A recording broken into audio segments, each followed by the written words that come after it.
नमस्कार दोस्तों। आखिर महाभारत के किस योद्धा के रथ पर कौन से देवता का वास था?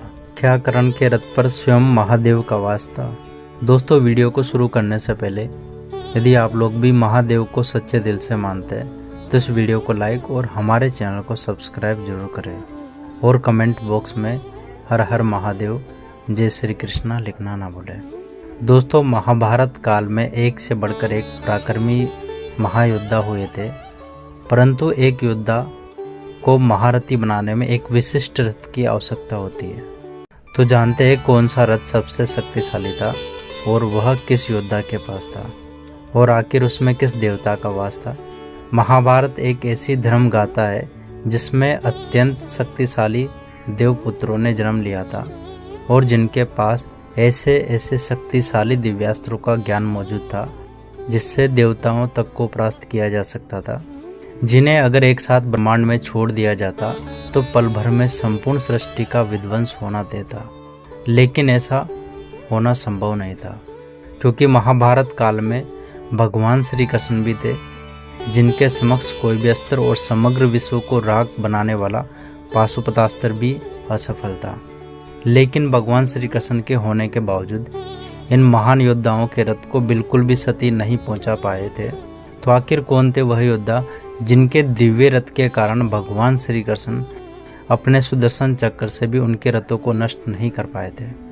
दोस्तों, सबसे पहले बात करते हैं भीष्म पितामह की। भीष्म पितामह के रथ में इतना बल था जिसे किसी भी प्रकार से नष्ट नहीं किया जा सकता था। उनके रथ में इतनी शक्ति थी कि यदि भीष्म अपने रथ से नीचे उतरकर समर्पण ना करते तो उनकी मृत्यु बिल्कुल असंभव थी।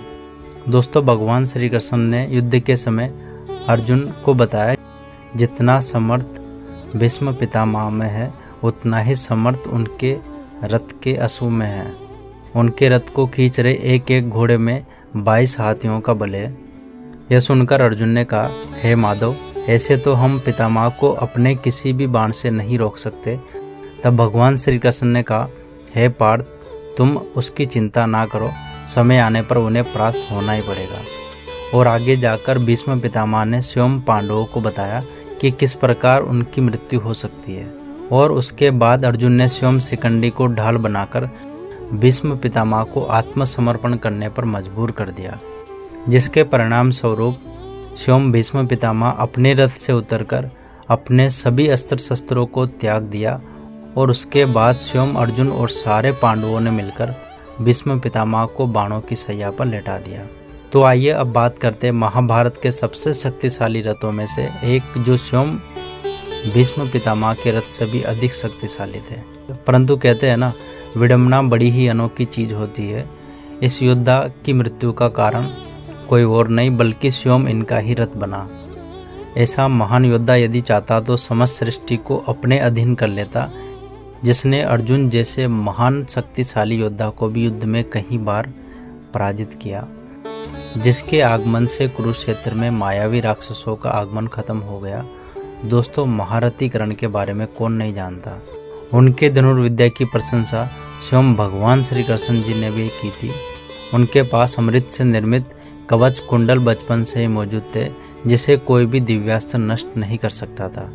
इसलिए महाभारत शुरू होने से पहले ही भगवान श्री कृष्ण ने इंद्र से कहकर कर्ण का कवच और कुंडलों को उतरवा लिया।